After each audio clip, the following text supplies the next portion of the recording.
Yo, what's up, guys, and welcome back to another game review. And my name is Nuclear Winner, and today the game review of today's video is For Honor. It will be released the next upcoming year, and the date is February 14th, 2017. That's the exact date. Also, I did watch some videos on this. I may be a bit too late on reviewing it, but not for sure on that because there's already been gameplay video of like the Vikings fighting the samurais, and there's also these like cool trailers that's been coming out for it. And so far I know that a lot of people are hyped for this game, so I thought I might as well just make a game review on it. And yes, this is my name for Ubisoft, Caveman Paul. You guys can friend me if you want, I don't care. But right here it basically shows the base factions that you could play as in the game. You could play as the knights, which is like, medieval time, long swords and all that. The Vikings, which is savages with like, well, people know them as savages with their war axes going crazy and ham. And then there's the samurais that believe in honor and all that. So basically these like factions have like their own like different types of gameplay. Like the knights are more like shielded. The Vikings go for more like, like heavy damage, like it's slow swinging but it's heavy damaged. And then there's the samurai who can swing really fast and do like medium damage. And let's get right down over here. This, if you can see, there's going to be a campaign mode, so we're going to get to see some campaign. I believe you probably get to choose one of the factions, like up here, like the Vikings, whatever. You get to play as one of them and go through and probably conquer a map or something. That'd be pretty cool. And basically you're the boss, if you want to consider yourself that, like the big time guy with like more health than your units have. Like these are the little units, and they're usually be like, if you guys can see him right behind there, there's a samurai guy. He's a lot more taller than these guys and has a lot more health than them. And this is one of the Viking guys. Heroes from the Viking faction, the Raiders, fighting with two-handed Dane axes, which is like the double-sided axe. Raiders are always found at the forefront of the Viking horde. They cover themselves with tattoos, souvenirs from the past, or yeah, I think that's how you say it. And then these fierce warriors embody the ideals of the true Viking warriors: bravery, integrity, and passion. All know that their moment of death has already been chosen, and so they do not fear it. Of course, they all intend to bring as many foes with them as they can. So these guys basically believe in like being brave and fight, for like basically what they believe in. It's kind of like, I'm kind of gonna say this, I don't think it's that much difference how like the samurais believe it, except they believe more in honor than, like, they also believe in bravery, but they're more like honored type. Like if you break the honor chain as a samurai or whatever, you have to like basically kill yourself. I forgot what that word is. It's like Sudoku or something. I don't know. I keep forgetting. But they have like another sword with them. So if they break the chain of honor, they take that sword and just stab themselves right in the heart. But that's only if they break the line of honor. So let's get right into it. Let's go to the Viking. Let's go to the samurai first, and then we're gonna make our way to the right. See if it's different. Like how they did the loading screen. All right, the samurai. This is the quote right here from Leo Tolstoy. The strongest of the warriors are these two: time and patience. And you scroll down to explore. So this is what their colors mean. Immortality, and like so this is like turquoise equals immortality spiritually, and then the brown is control and serenity. Emblem significance, mastery, exodus, and survival. So these guys believe in being immortal and going along with the spirits and all that honor crap I just talked about. Alright.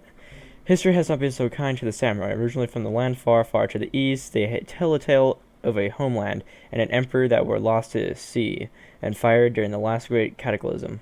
Now, a millennium later, the nomadic warriors have ceased their wandering and have rebuilt themselves a new nation under a mighty emperor. Well, like, thing is that, like, Japan, like, I guess they're basically over in Japan, the samurais, but, so they basically have, like, they all have different rulers. Like the Japan will have like an emperor, which they end up having an empire, not like how like the knights will have like just a castle, with a king and a queen that help keep order. And then there's also the Vikings, but thing is that their kind of like command ship is like, the leader isn't like an emperor or anything. I don't think they have any politics. I'm not for sure on that. I haven't not really researched into Vikings at all.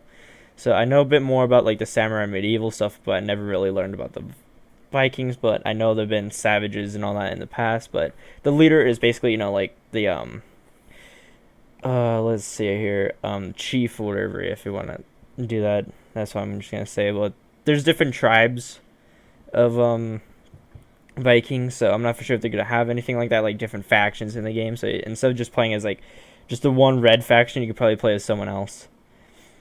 So right here, this basically tells like how the samurais are. Let's continue reading. As one, they're growing as strong as they have ever been, yet they still remember the bitter taste of exile. They were driven from their ancestral homes, and now in foreign lands they are vastly outnumbered by their neighbors. The samurai therefore rely on greater skills, greater cunning, and greater devotion to each other in order to survive. And survive they must, for perhaps they are the last of their kind.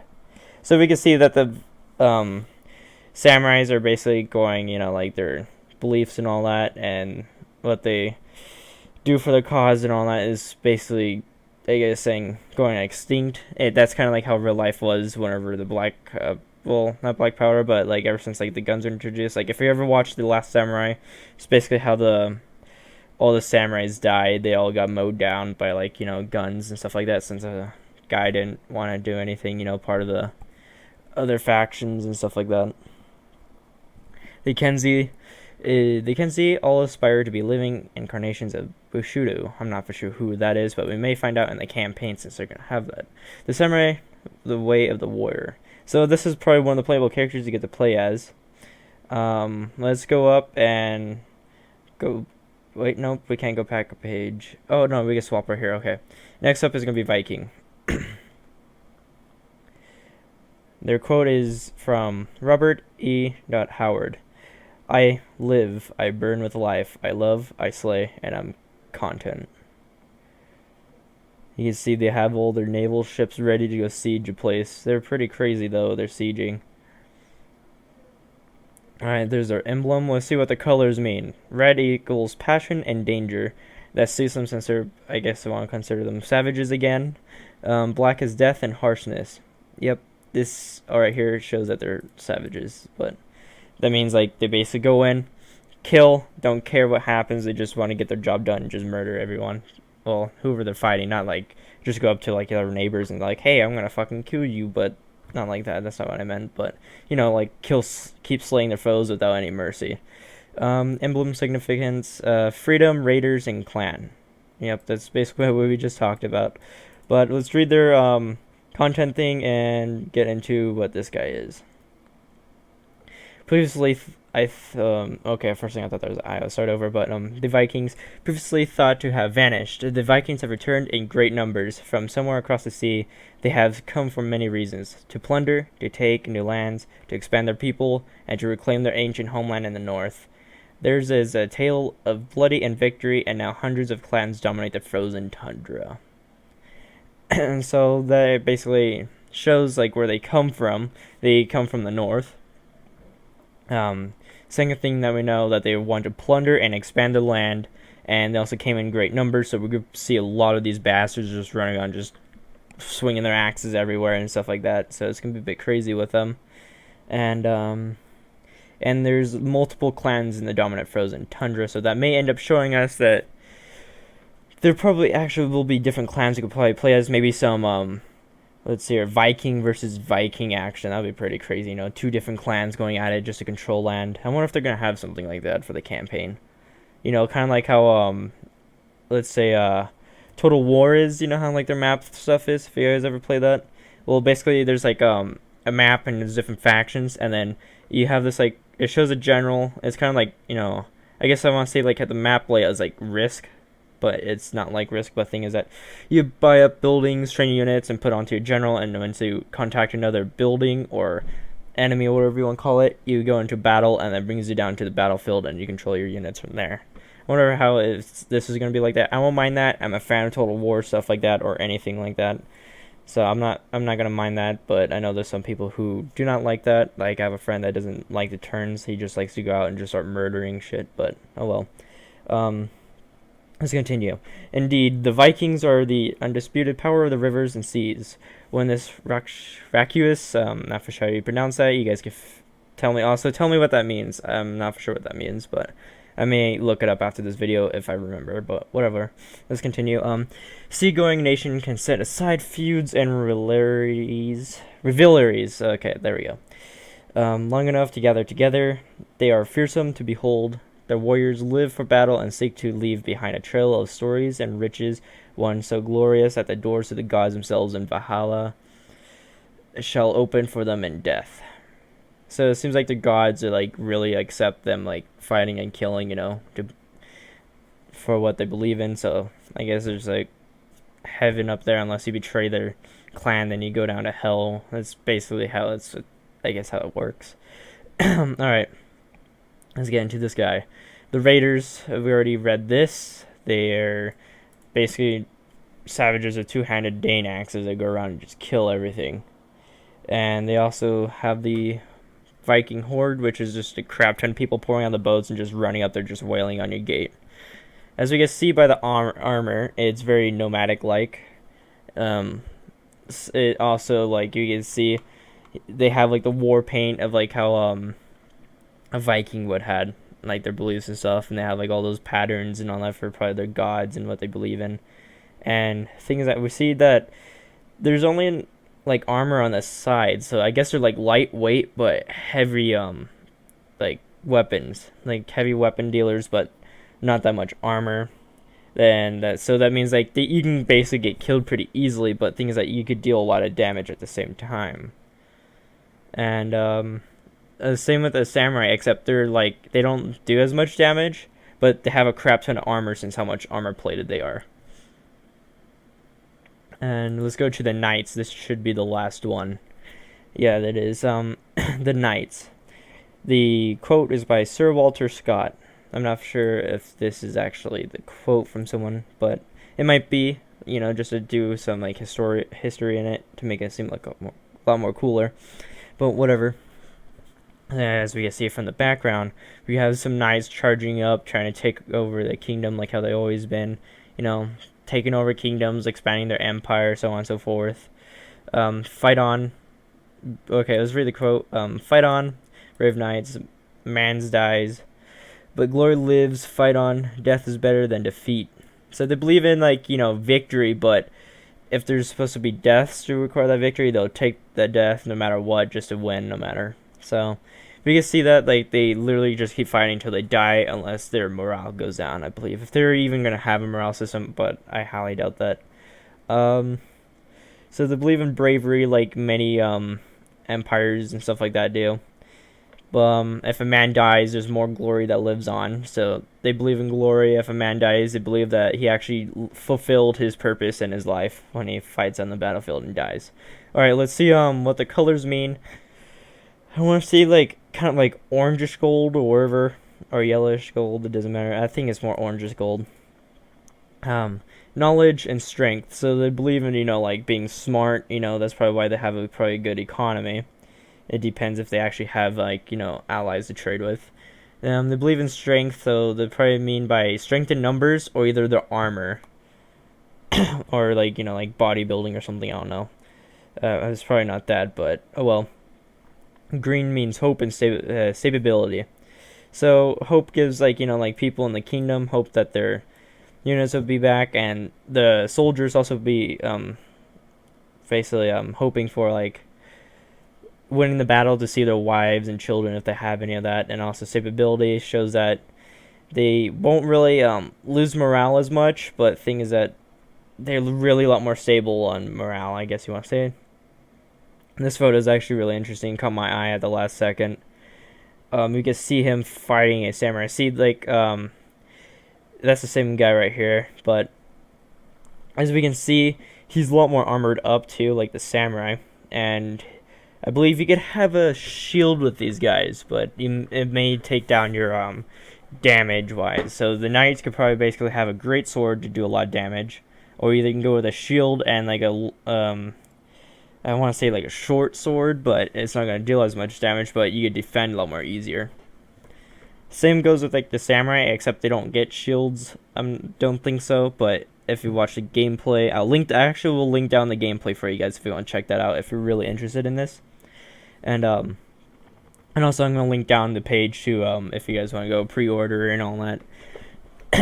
So let's get back to this. So it's like same with samurais, except it's like I'm not sure if they have shields for the main characters, but they have different ranges from weapons.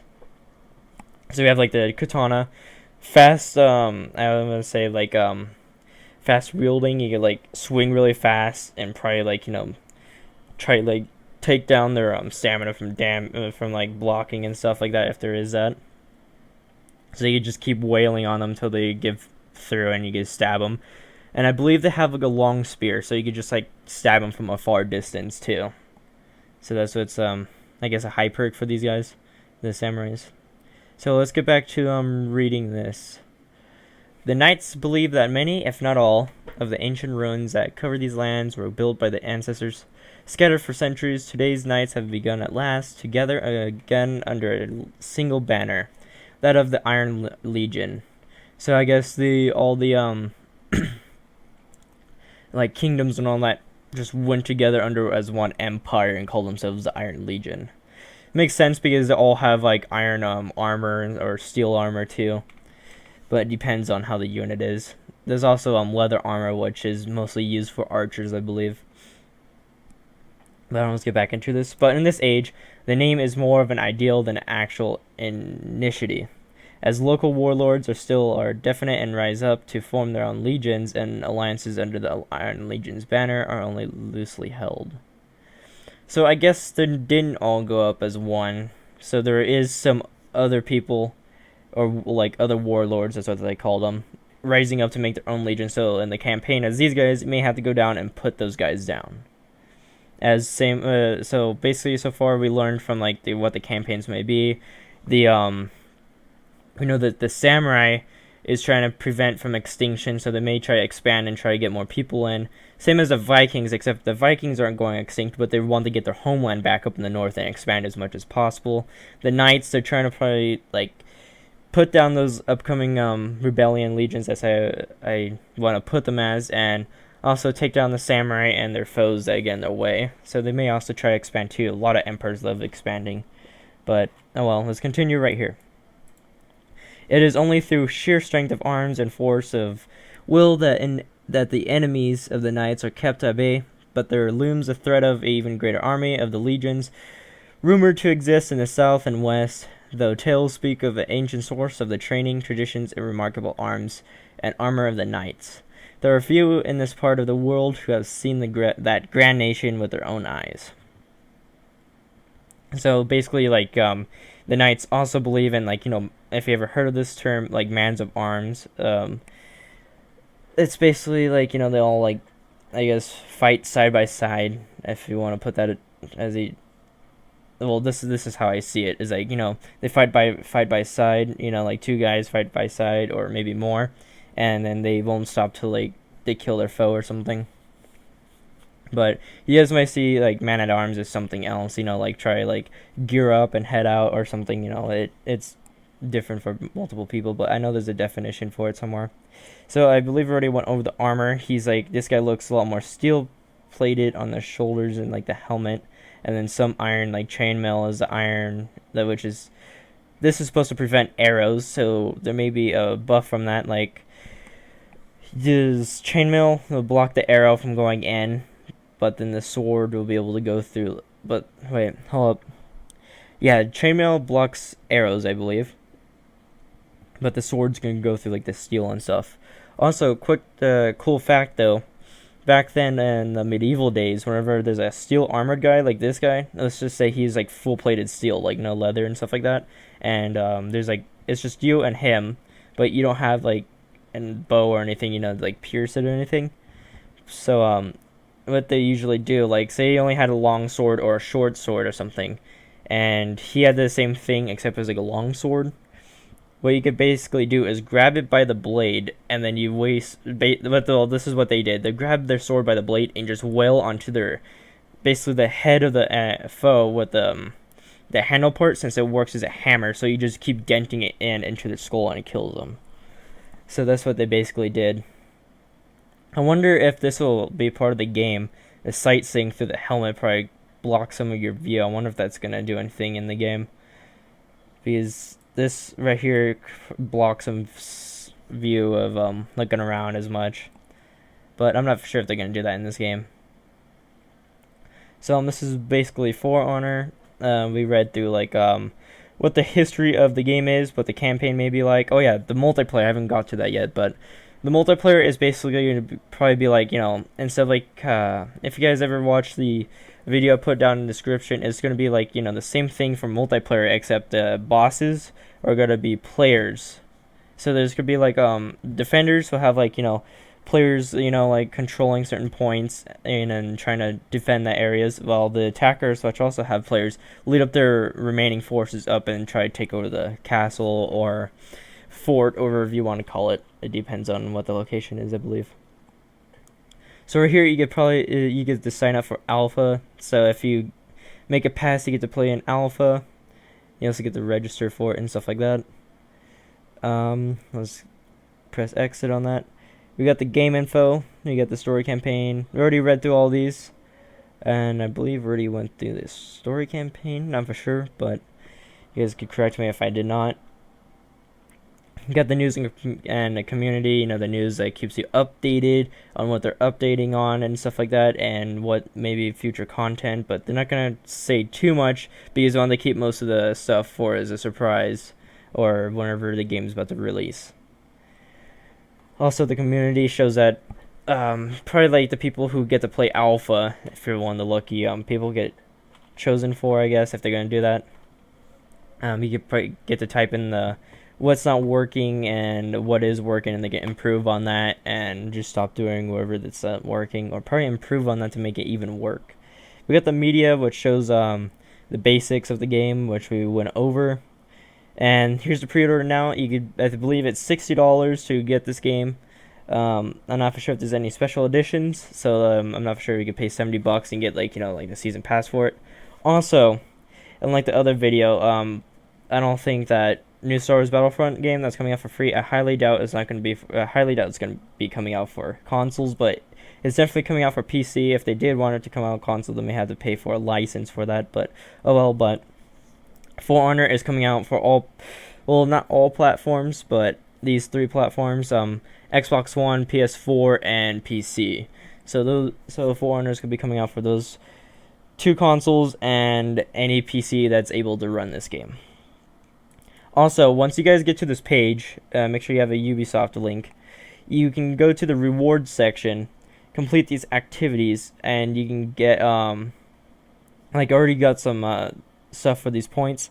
You get to view your activities and all that. I'm not gonna go through them, but you follow them on Twitter and stuff like that, or complete these questions.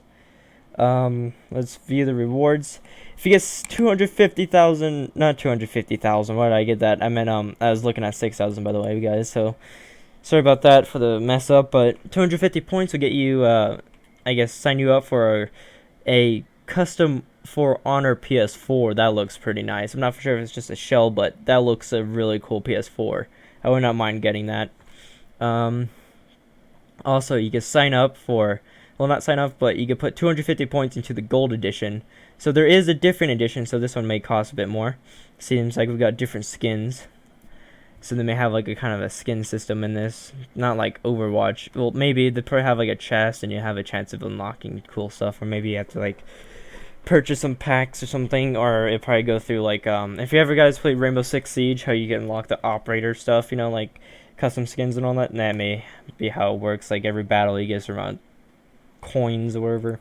But so you could put 250 points and have a chance of winning the gold edition.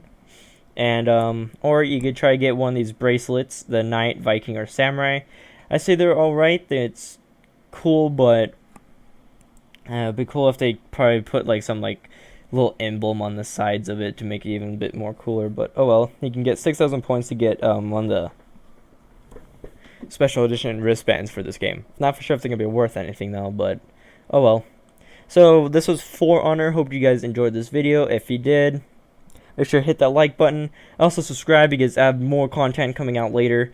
Most likely tomorrow with I may have a collaboration with a friend or two, or maybe sometime tonight or whenever I upload. There's maybe a collab or maybe another episode on Subnautica and YouTubers Live. So make sure to be subscribed and you'll be keep updated on that. Also, before I let you guys go, let me get out full screen. Make sure to follow me on Twitter. Yes, I do have a Twitter now. I've been leaving that in the links down below. And also, I also put the link up in the box, so you could just pause the video and just type in the link. But if you're too lazy for that, you could just go down to the description. It's down in there, and you just click on that link, and it brings you here. And you can see I've been posting out like whenever a new video is about to come out and all that. So this also will keep you updated what's being released. So that should be it for today. And as always, peace out.